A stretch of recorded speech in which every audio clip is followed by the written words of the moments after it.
Hello, I'm Sebastian. Welcome to 9 Trees podcast. Today, I will summarize and review the book.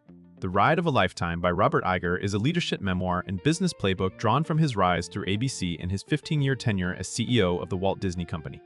Using widely reported milestones from that era, Iger explains how Disney expanded into a modern entertainment powerhouse through bold strategic moves, global brand building, and major acquisitions.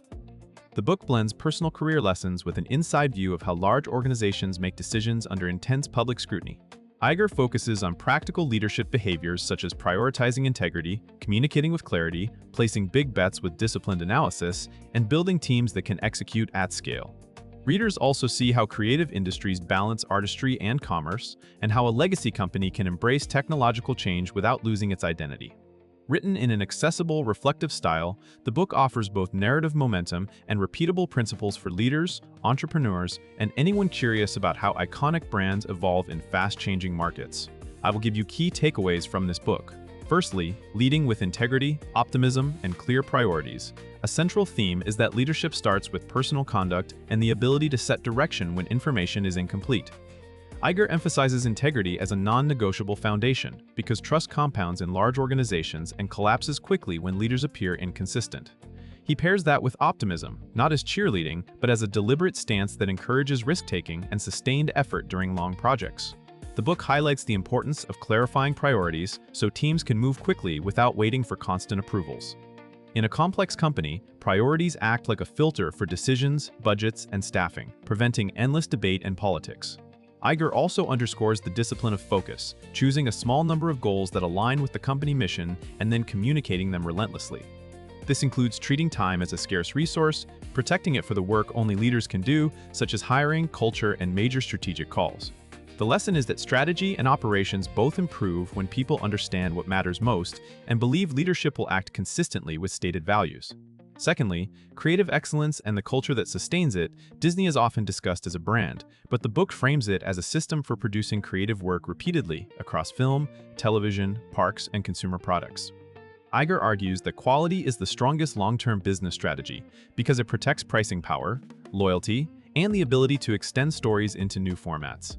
Achieving that quality requires a culture that attracts top creative talent and gives them room to do their best work. The narrative commonly points to respecting creators, listening carefully, and maintaining high standards even when schedules and financial pressures push in the opposite direction. Another recurring idea is that culture is shaped by what leaders tolerate and reward, not by slogans. In creative businesses, fear and bureaucracy can quietly reduce originality, so leaders must reduce friction, encourage candid feedback, and make decisions that signal commitment to excellence. Iger also explores the tension between protecting a legacy and reinventing it, suggesting that honoring the past is compatible with experimentation when the core promise to audiences remains clear. Thirdly, big strategic bets, especially acquisitions, as growth engines.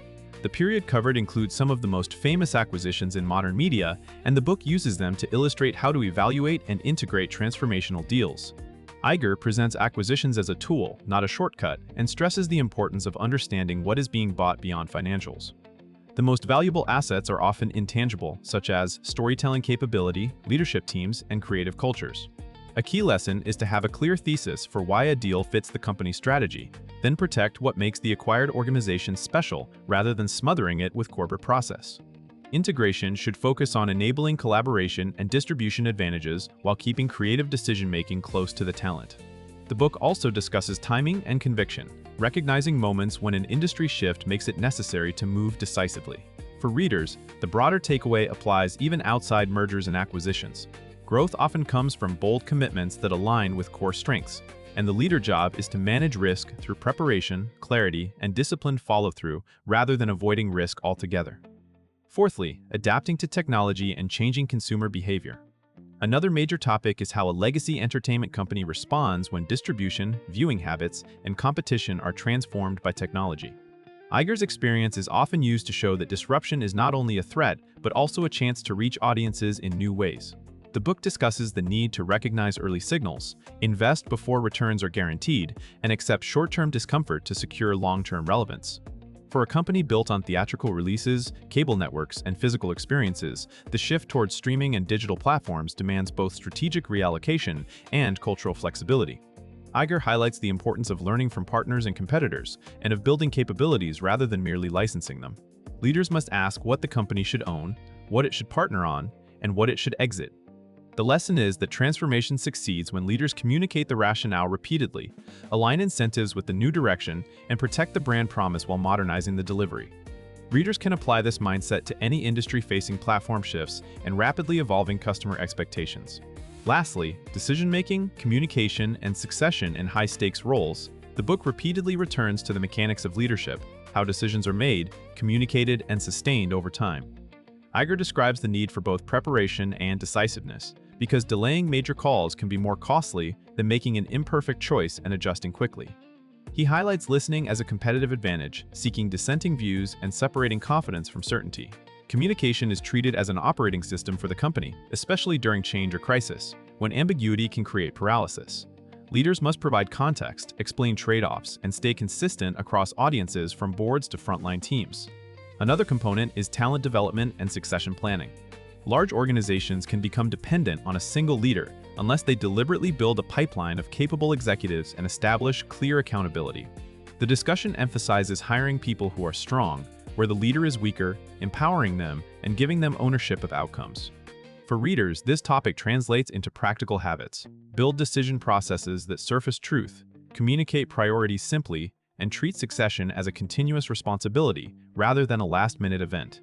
In conclusion, this book fits readers who want a grounded view of modern leadership in a creative, high-visibility company, executives, founders, managers moving into larger roles, and professionals curious about how iconic brands evolve. It is also useful for students of business strategy who want to connect abstract frameworks to real-world choices involving culture, technology, and capital allocation. The benefits come from its mix of principles and practical situations: how to set priorities, protect quality, make bold but reasoned bets, and communicate change so organizations can execute. Even if you never work in media, the lessons translate to any environment where reputation, talent, and innovation drive results. Compared with many leadership books that rely on generic advice or narrow tactics, this one stands out because it is anchored in widely known, high-stakes decisions that shaped a global company, yet it distills them into behaviors readers can practice immediately. It is worth buying if you want a leadership narrative with clear takeaways about integrity, culture, strategic risk, and adapting to disruption, all presented in a readable memoir format rather than a dense textbook. If you would like to support Robert Iger, you can buy the book through the Amazon link I've provided in the podcast description.